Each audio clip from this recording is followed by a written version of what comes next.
Annette, thank you for joining me on Think Like a Leader. How you doing? I'm doing well. How are you, Dorian? I'm good. I'm good. It's been a minute since the last time we talked, so I'm excited to have this conversation. The way we met was really cool. It was actually one of my first conferences I've actually been to, so it was really good to meet you. I'm excited to have this conversation. I am too. I'm glad we stopped and had a broader conversation than just walk Yeah, past each other in the hallway, right? I mean, and literally yeah, in the hallway, but I learned so much about you. I want to start with your journey. When did you first realize that leadership wasn't about having all the answers? man, that is such a good question. And it would have to be when I was in college. Someone asked me to be, of all things, a campus tour guide. And, uh, you would lead these groups of parents and prospective students, and sometimes extended family members, or sometimes their friends, their sassy friends, would come on them with their tour. And I remember feeling like the pressure of that, of, "Are you kidding me? I've been on campus for, like, 2 months, and you're asking me to lead a tour and help other people understand how this university works and what's going on." And as I would start leading those tours, you're walking them around, you're explaining things, you're helping them answer questions about the university and all that kind of thing. And that's when I realized that I didn't have to have all the answers because they came up with questions that I could never know the answer to that unique question, right? So I learned in those tours to say to people, "You know what? I don't know. That is such a good question. I don't know, but I will get that for you." And it was uncomfortable at first because you feel like as a tour guide, um, you should have all the answers, you're the representative, right? And then you just realize, "Well, you know what? That's a great question, I don't know. I'll get that to you." And I learned that it was okay to not have the answer, and over time, I just became a much better tour guide because I wasn't worried about being like the smartest person in the group. It was more about, let me help you understand what it's like to be here and get the feel of this place, and I could just be myself. Back and honestly, right now, as I'm talking to leaders like yourself and people that are in these fields, and I realize how much I don't know, but then it made me realize that they don't know just as much as I do. And there's still people that are I'm looking up to in a way, right? And so it made me realize, it just made me think like, man, I really don't have to be an expert at any like there are some people that have to be experts to do what they do. It's very important. The rocket scientist has to be an expert, right? Like or that it doesn't go well, you know. But for the most part, you don't actually need to be an expert. And at the conference where we met, you had asked me a question that really stuck with me, and it's, "Are you comfortable taking off the cape?" Um, really good question for me. I've had my thoughts on it, but what does that mean to you, and what do most leaders get wrong about that idea? I think it's a slight version, interestingly enough, of your question about, having all the answers, and that is, I think a lot of people in moving into leadership, certainly early leaders, and myself included, I felt this way in when I had corporate jobs and I was, exercising leadership. A lot of you feel like you have to have all the answers, right? So a lot of people struggle with this, it's very common. But what I mean by the cape is, um, I'll tell a story, is that I have a client, I've had many, but I have one in particular, and that's how that came up in our conversation, is who was a super over performer, like probably top 1% of people in his space, okay? In the niche that he works in. Phenomenal at getting results, but, um, really focused on himself. And as he's moving into a bigger leadership role, uh, he's realizing, and the people around him are realizing, that chest pounding, highlighting your own performance, making it about you is not what leadership is about. It's about actually, I mean, leadership at its I believe that leadership at its root is, making an impact through other people. And so if you're wearing the cape all the time and you're trying to be Superman, Superwoman, there's no room for anybody around you, and the focus is on you as opposed to other people. And so it's a question that I ask a lot of my clients who are moving from an individual contributor role into a leadership role or into a manager role, or even managers, or VPs or C-level people, frankly. Is I say, are you willing to take the cape off? And what I mean by that is, are you willing to make it not about you? And are you willing to let other people carry the cape or highlight them or bring them up? And for a lot of people, that is a tough question to say, yes, I'm ready to take it off. A lot of people struggle with that because they've been trained up or have been successful because it was about them. And so it can be a real uh, challenge for some people to take it off, and others are like, "Woof, I love taking that thing off because it's heavy. That burden is heavy to have it be all about me all the time." So, I think it's a powerful question for people to ask about where they're at in their leadership trajectory and where they wanna go, and what they think they need to be in order to move forward. Yeah, that's so true, and I think and I'm thinking about it in real time too, and it's like it almost kinda weeds out whether or not you wanna be a leader or not if you can answer that question, and I think that's really important, and I hope our listeners are listening. Sometimes it's okay to be a very good individual contributor if that's the role that you want to do and you feel that you're successful.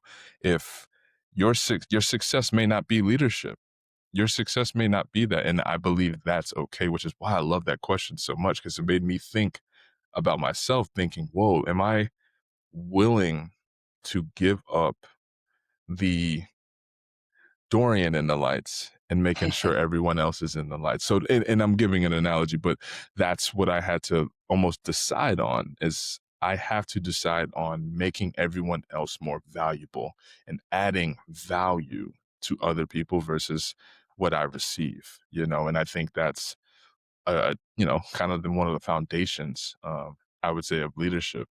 Uh, and you talked about something that was really interesting. It's a word that I've been hearing a lot more as I've been interviewing, and it's called stewardship. And I find it really cool. But what does that look like on a normal Tuesday? When everything is just awry, chaotic, nothing's going. Like, talk to me about what that looks like on an everyday basis. Yeah.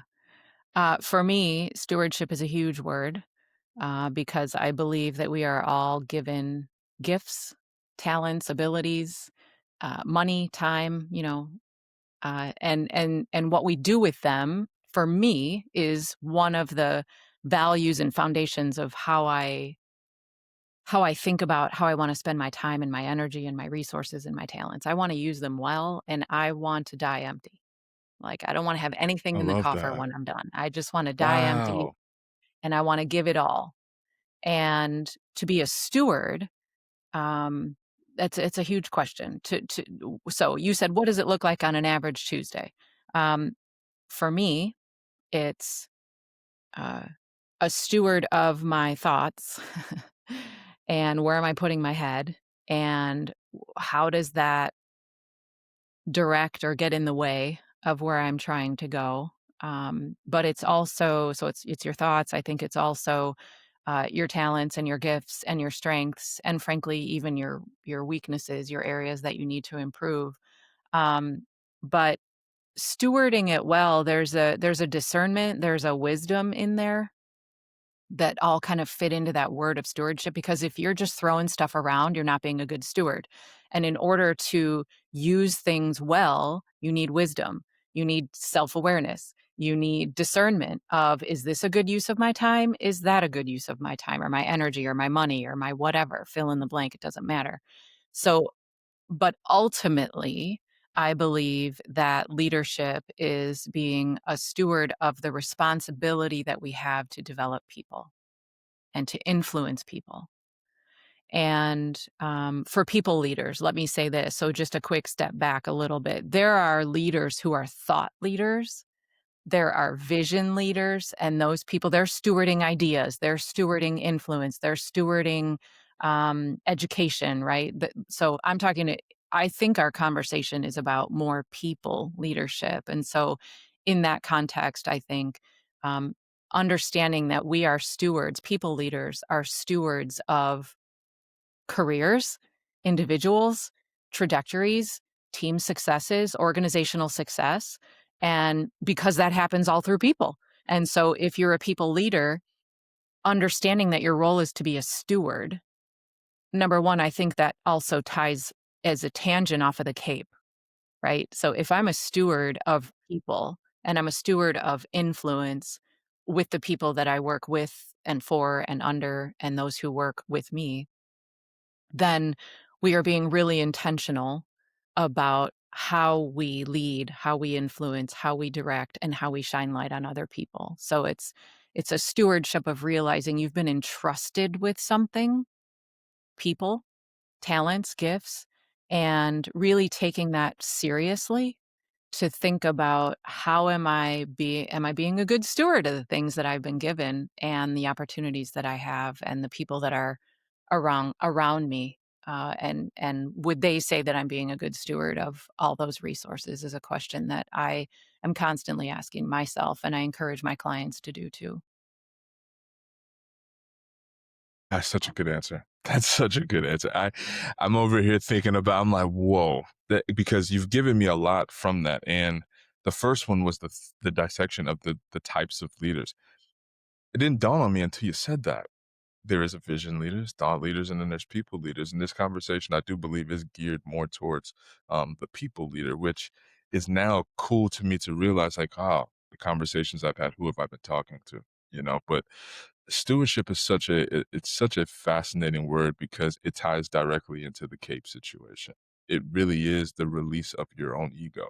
And Mhm. I was just talking to it was actually my chiropractor the other day, and I was actually on his podcast, and one of I think it's his brother-in-law, he asked me, he's like, "What's something that you've, learned over this time period?" And I said ego death. I learned that the death of my ego has probably been the most powerful thing that's moved me forward in my life since I've done it. And not to say that I don't have one, it's just releasing the parts that don't serve me anymore because uh, you don't know much about me, but where I come from, how I was raised, Yeah, my ego is a big part of how I was able to do a lot of the things I was able to do. But yeah, making the decision to become a leader, like you said, it's putting yourself, all right, now how can I elevate and support those around me uh, as best as possible? So I think that's so cool that you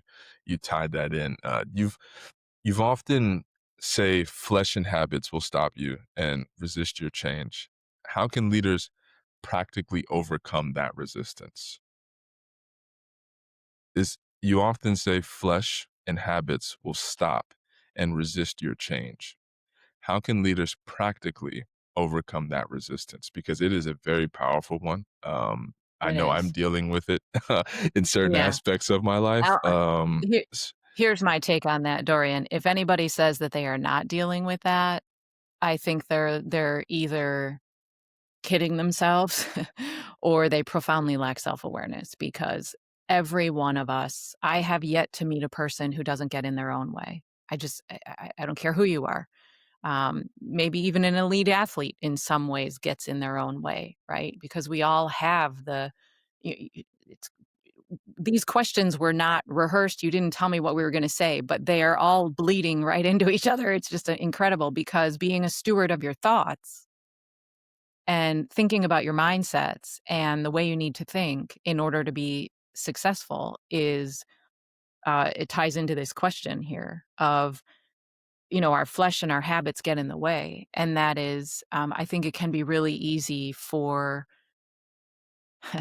for leaders to fall into line with the way that everybody else is leading and do the things that they see other people doing, particularly if you are coming up in leadership And you often, most of the time, which is somewhat good, we mimic the people that we like, or, that are the Mhm. people that are around us. We become the people we hang out with. Everybody knows that. Yeah. That's, Yeah. out there, right?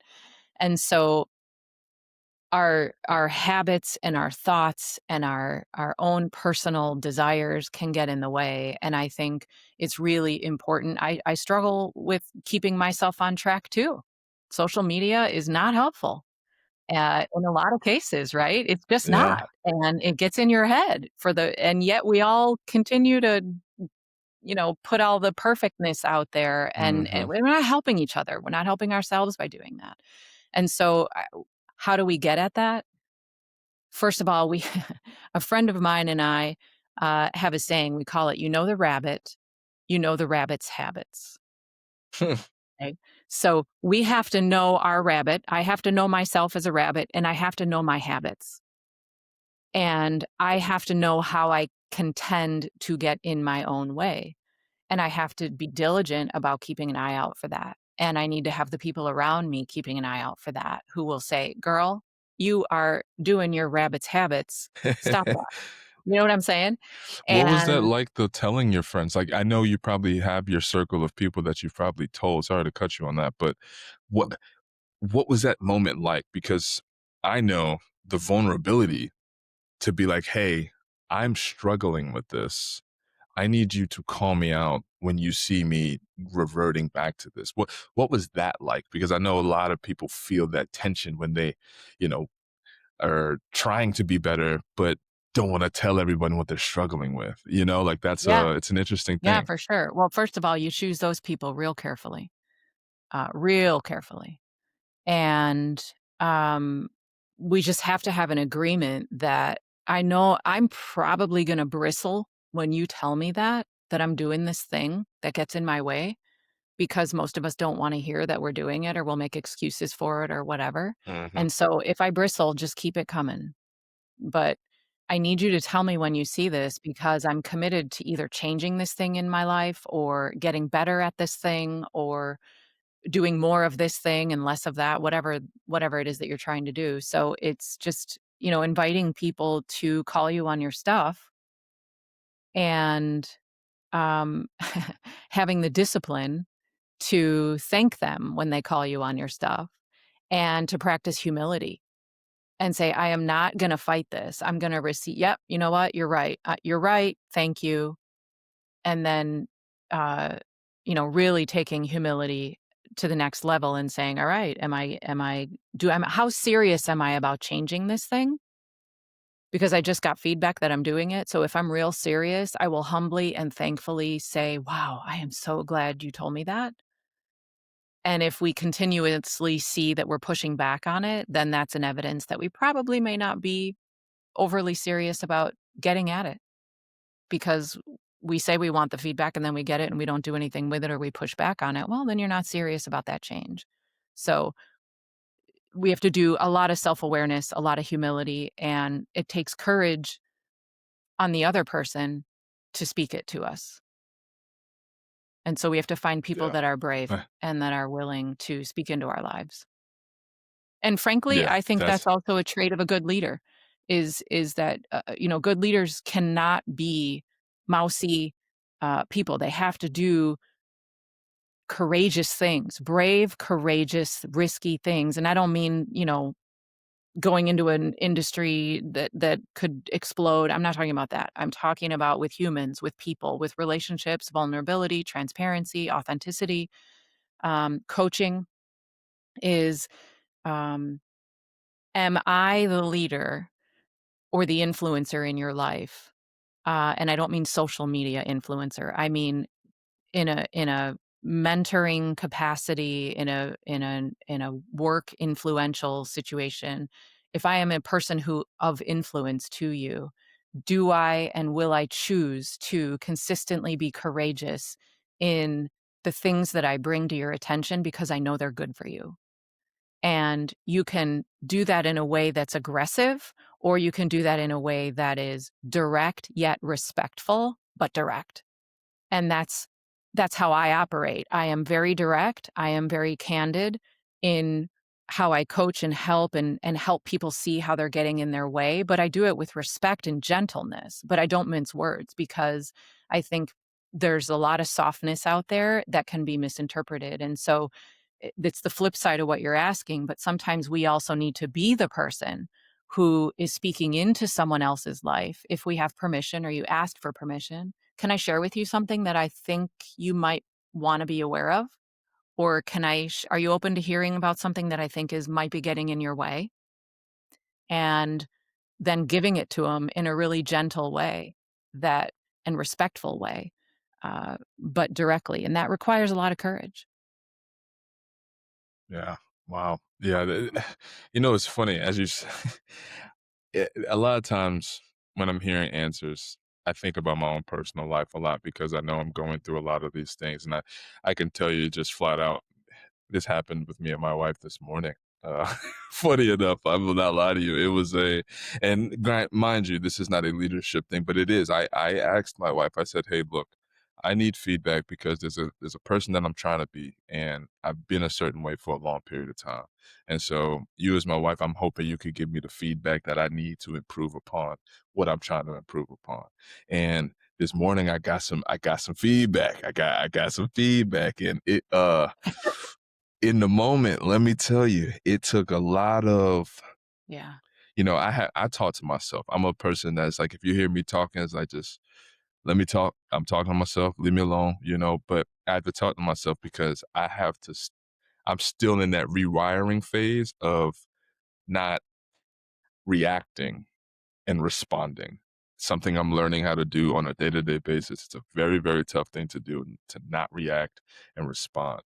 And I still was upset from the feedback in the moment. I mean, it hit me because I know it's something I'm working on. It's like, damn, like I thought I was good, but Yeah. obviously not, and it took a moment, I went to work, and then I had to end up calling my wife and saying, "Hey, you're right. I appreciate you. I'm sorry. I know, that wasn't right, blah, blah, blah." And then we moved on from it. But like you said, it's that humility. And for me, it goes back to the word I like using is that ego death. It's releasing that ego from these situations. Because if I hadn't, me and my wife could still be in a tiff at the current moment. For sure.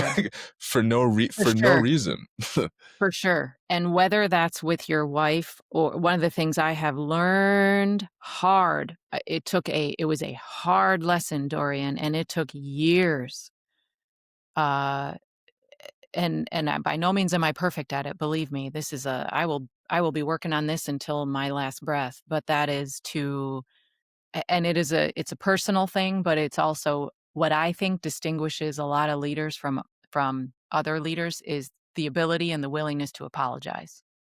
Mm, yeah. And that's humility, but it's humility in action, right? Is to apologize is humility in action because you're being vulnerable, you're being transparent, you are admitting that you don't know it all, you admitting that you made a mistake, and you're valuing people highly enough that you're willing to, if you will, put yourself below them in order to apologize for what happened or what you did or what you said or how that came across. And it it took a long time for me to be able to do that at work. And uh, those lessons were hard learned because I did struggle in the beginning of feeling like I had to have the answers and had to be all right. But case by case, situation by situation, being able to say, "You were right," like you said to your wife, "You were right. You know what? I appreciate that." Or, "Hey, how I handled that was not great. And I am sorry. This is what I did, and that wasn't right. You name it specifically, and that was not right. And I'm sorry for that. And I want to hear how you feel about it." And there was a role that I had at one point where it was a highly, highly, highly political situation. There was a high degree of emotion around it and cultural context and expectations from all different people, unbeknownst, knownst. It was a hot mess of a situation that I walked into. And, I did the best I could, but I made a lot of mistakes for various reasons. And when I ended up I was in that role for a while, and then, I left the organization. And when I left the organization, I wrote, a hand I dealt with people one-on-one, obviously, before I left and all of that, but I am a people matter. That's one of my greatest values is that people matter, and so they should be treated as though they do, and that means I care for people. And, I for 30 years, I make and handwrite cards. Even in today's digital world, I send snail mail, handwritten, handmade cards with my own hand, like in a pen, an actual pen, and handwriting, and I send out cards. And so for these folks, that were on my team, I hand wrote and made a card for each one of those people, and I wrote out very specifically what I was apologizing for and how I mishandled this and I miscommunicated this or whatever it was that I did. And because I knew that whether or not they, um, appreciated it, whether they did, whether and several of them, not everybody, most of that group of people, it was a team of, I don't know, 6 or 7 people, and I sent every one of them a card, and all but 2 reached out and said, "I I'm not even sure why you're apologizing because I see what you're saying, but, like, you never offended me, but I felt that I had been inappropriate. I felt that I knew I wasn't doing my best, and so it was an act of humility and an act of leadership even after the fact for me to be able to sleep at night knowing that I need to tell you what I know I could have done better with you and how I could have handled that better." And it actually, for the people that responded to me, it bolstered our relationship. And the 2 people that didn't respond, that's okay. They weren't ready, and that's alright. I still can sleep at night knowing that I did the right thing by demonstrating and living out this thing, these principles that I say that I believe in. Um, it's really important to me, whether or not you receive it, that I practice what I preach and that I am modeling for myself. Whether anybody is seeing it or not, I really don't care. I need to know that for myself, I'm being honest to the values that I hold myself to. And I'm a woman of faith. And I need to know that before God, I'm doing the right thing with the people that even when I make a mistake. And so, all to say, bravo for calling your wife and circling back after that interaction, because I do believe that humility, apology, and a spirit of reconciliation, even in the workplace, is really, really important. Because there's a lot of people that say, "You make a mistake, you don't handle my feedback, you don't do a perfect job, you're dead to me."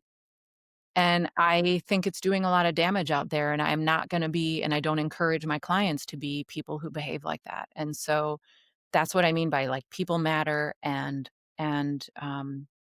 living out what you say matters, as a leader, even when it's really hard and ugly and uncomfortable to do.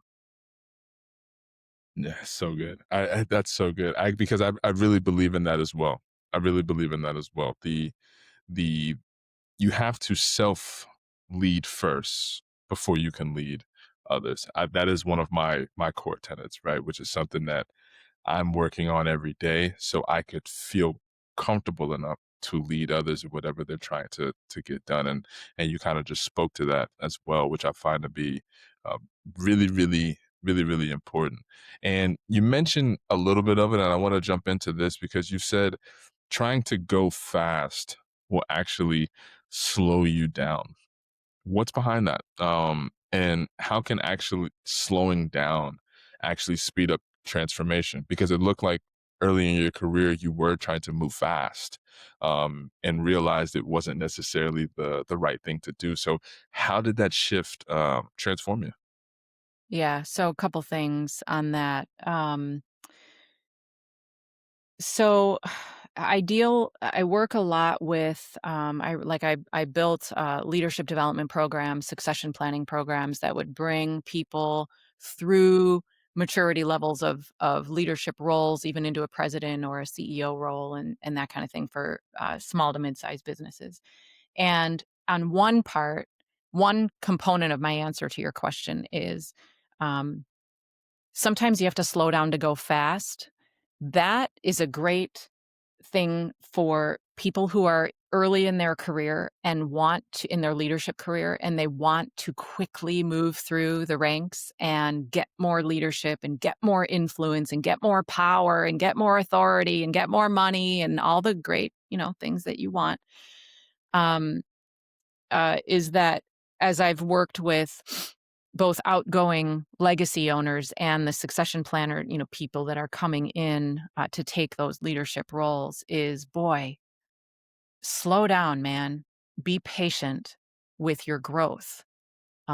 Understand, and again, it comes down to this humility of realizing you are not going to move from an individual contributor to a VP role in a year for the most part. In most places, generally speaking, that does not happen, okay? Maybe it did with you, and that's awesome, and maybe there's people who are listening who that's happened. For the far majority of people, it doesn't move that quickly. And they get impatient, and they hop around, and they move around, and they develop this impatience that, I have seen not serve people well. So, number 1 is for, like, the next gen community of leaders who are upcoming, and just take a breath, be patient, be humble, learn, be mentored. Take the time to understand that there is a reason that you don't catapult into leadership overnight, and there's wisdom in that. Um, and then for leaders that are in their mid to their, later years or more mature years of leadership, it's we know this, and yet we think that all of us, myself included, we think that we are exempt from this. Is that um, we always know that speeding up slows us down because we lose details, we do things with less excellence, we take our eyes off of what matters most because we're moving so fast. And all of that ends up rework. That is the bottom line, is rework for the tenured people that are chugging along, doing a great job, trying to reinvent stuff. That's great. Take risk and do innovative things, but be thoughtful in the way that you do that so that your speed doesn't actually become a hindrance because you're moving so fast that you're losing the essence or the excellence or the spirit of what you're trying to do. And in today's world of, I mean, how many messages have you and I received since the moment we started this thing, whether it's a text message or our LinkedIn feed or whatever else you're paying attention to? Everybody feels this urgency of, if I don't keep up, I'm out. And there is some truth to that, but there is much less truth to that than people actually think. And I'm working with a client right now who is in a group of leaders. I'm working with their leadership team, and they're in a very, very aggressive, very high-paced, fast-paced, very intense industry. And they're like, "Annette, if we take time to build infrastructure." They've come to me saying, "We need infrastructure. We've built this thing on on reputation and relationships, but now that we wanna grow the firm to be more than it is, we realize that we need more infrastructure and we need more leadership discipline." But they're struggling they're actively struggling. I can watch it on their faces in our calls. They're struggling with pace because, we are not gonna build infrastructure in 30 days, guys. That's not across all the Mm, components that you wanna build it on, right? And they get that, and yet their inner, habits and the culture that they're in their industry says, "Oh my gosh, Annette, if we blink, we're gonna lose it. We're gonna lose deals if we don't act fast." Well, you know what? If you go out and you get deals and you're not ready to fill that work and you're not ready to honor that work with good quality relationships and deliverables, you're going to lose the business anyway. That's an example of going too fast that's gonna slow you down. You don't wanna fill your pipeline with stuff that you're not gonna be able to honor in the spirit of which you wanna honor it. So take a breath. Let's work on this stuff, and we can do a couple things simultaneously by all means. But that would be like a practical example of you speed up too fast, you can overburden yourself. You can put too much weight on a structure of either a leader or an organization or a leadership team or a scaffolding in your organizational structure. You put too much weight on that thing before it's ready to stand, you are going to have to do so much rework that you're just better off taking a little bit of a breath and putting some patience into what you're doing and be really intentional about where you're going fast and where you're taking your time. Does that make sense? Oh, yeah, 100% because I think about it just, and I like to break things down almost into like the simple simple metaphors in a weird way, and I just think about this way: you cutting the carrot too fast, you cutting your finger off. You bet. Like you gotta slow. You need to slow down, be precise. Not everyone's Gordon Ramsay, you know what I mean? And even he You know what? has I his will way of doing it. You know? We are not on I don't think you're gonna show this on video, but I'm not kidding you. I took the tip of my pinky finger off. Literally, Oh I'm not kidding you. This is hand to God truth, slicing carrots. my gosh, 'Cause I didn't know that. I cook every single day of my life. Every single day. I have a lot of food sensitivities and I wanna eat healthy, so I cook almost every single thing I eat. And I'm just going like bonkers on this. I kid you not, it was carrots.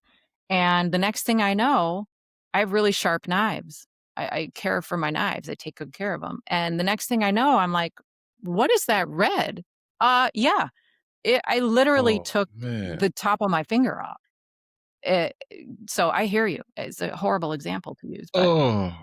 that's Oh. a quite literal Oh. thing. And so Oh. even when we know what we're doing, we can still move too fast. That's a really great analogy that you brought up. Yeah, and this I wanted the You may listeners wanna just to edit hear. that one out. No, we gotta keep it because that's a fun. That's a That's little a weird. because it's real though, and I think that's what the listeners kind of understand from these conversations. Are it's like these are real examples that we're sharing with you, and we're breaking it down to the simplicity because we want you to think about it this simply. It is this simple. Not to say it's easy. Not a thing that we talk about is No, necessarily easy, but no. the simplicity of everything we talk about is it's simple. These are things that you know, right? And I think when you're listening, we're just here to give you reminders of the things that you already know, right? We like you already know a lot of the things. Nothing that we said was groundbreaking so far. Everything we've talked about is very, very simple things, but it's very important that you put it to action, like Annette says, right? And we talk about on the pod, raw action beats no action every single time. Do the rain dance. Do the rain dance. Yeah. If there's nothing going on, do the rain dance. It might rain, right? You got to do something. Do something. But Annette, we're coming to a close in our conversation. We're going to throw a couple curveballs at you, and then we're going to end with our final question. The first one is: what's one leadership myth that you wish you could erase? Something people keep doing that sounds smart but backfires every time, Wow. But backfires every time. or most of the time. Not every Yeah, time, most of but the most time. of the Yeah, time. most of the time. One of the things that's on my mind is waiting for things to take care of themselves. So Elaborate. avoiding is specific to the issue, Dorian, of avoiding difficult conversations. That I can in my own life, in my clients' lives, is stop avoiding difficult conversations. Now, don't go hurt someone with the way you handle it. So stop enough, go slow enough that you can think about how you want to handle it. But if you're sitting there just waiting for something to work itself out, sometimes that's wisdom. A lot of times it's not, it's avoidance. And you talk about action. I'm a woman of action. Get out there and have the conversation, but be smart about how you do it and be wise about how you do it. But have difficult conversations because when you avoid them, that almost always goes sideways real fast. That such a good answer, and I agree. And we all struggle with those conversations that we know we need to Yeah. have, and we're, Yeah. kind of teeter tottering a little bit. There's something you need to tell your mom or your dad, and you're like, how do I word this so they don't? Anyway, that's hey, I was about to get too personal there. Anyway, um, next question. You said faith is the center of your life. You said it in this conversation. You said it in our pre-interview conversation. How has your faith shaped the way that you coach and the kind of leader that you help others become? Wow, yeah. Well, first of all, I say bravo for asking that question because most people don't wanna talk about faith and work. Um, Honestly, I literally just this morning came from I'm launching a ministry at my church called Faith at Work because I believe there's such a need for it. Merging those 2. I believe my faith is the center of hopefully everything I do. I don't live that perfectly by any stretch. That's the whole reason that we need faith. I'm a Christian and you need Jesus because you can't do it all your own perfectly. But for me, it means that I pray about everything. I ask for wisdom. You talk about humility and not having all the answers. I do not have the answers, but I have a God who does. And so I pray for wisdom. I pray for discernment. I pray for my clients.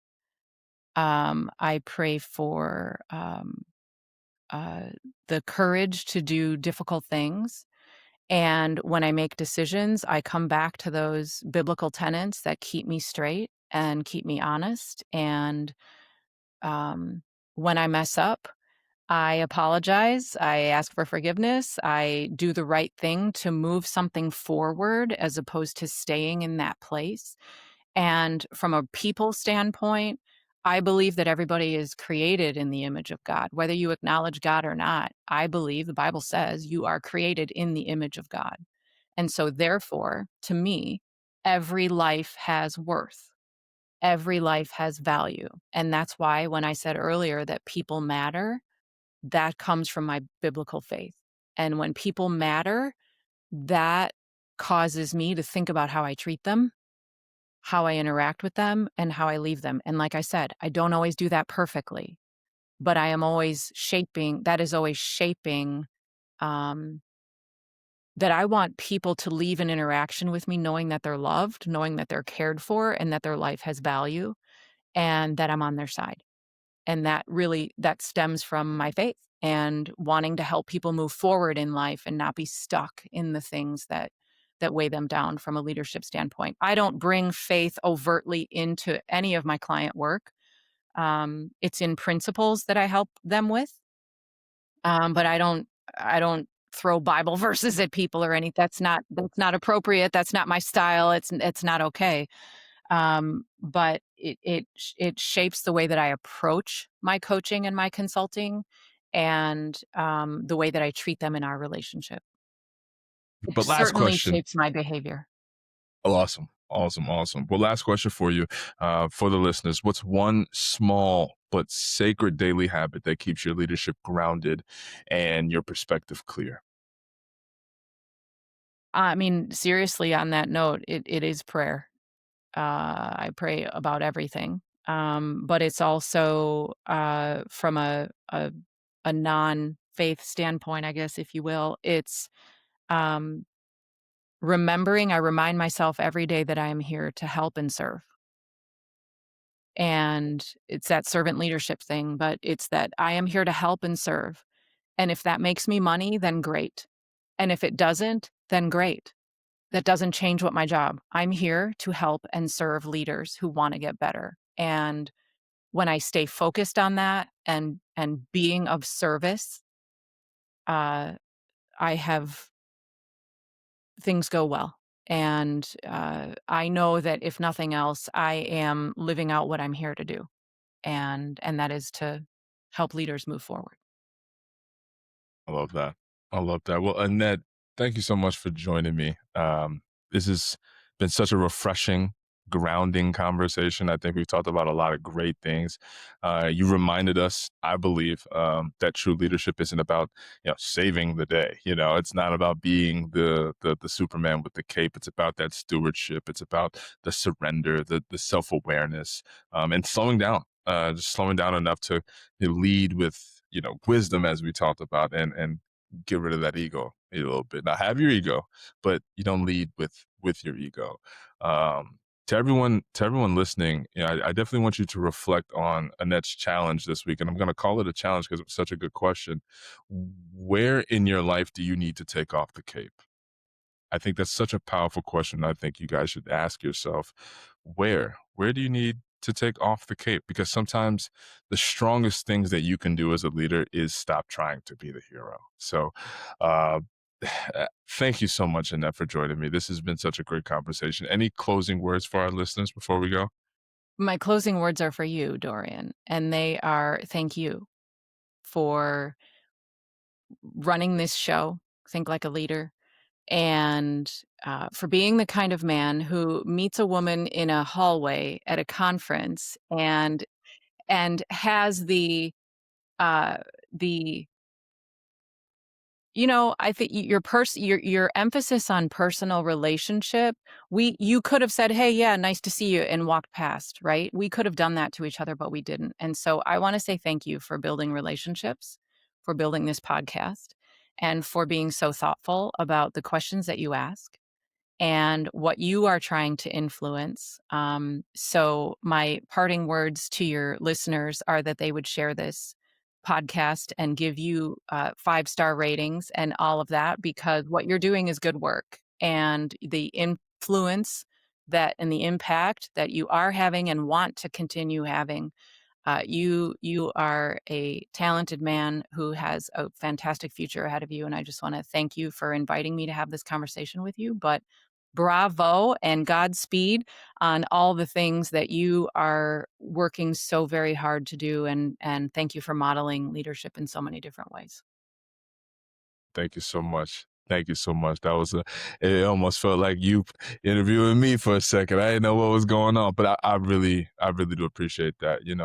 As you know, it's a start of my journey, and for our listeners, they know this is the start of the journey. I plan on doing this until I'm in the ground. I love Good having these man. conversations and they're really, really fun. So, thank you. Thank you so much, Annette. Like she mentioned, for more of these insights like this, visit our website. It's www.thinklikealeaderpod.com. Thank you all for tuning in, listening, and we'll see you next week. Have a good one.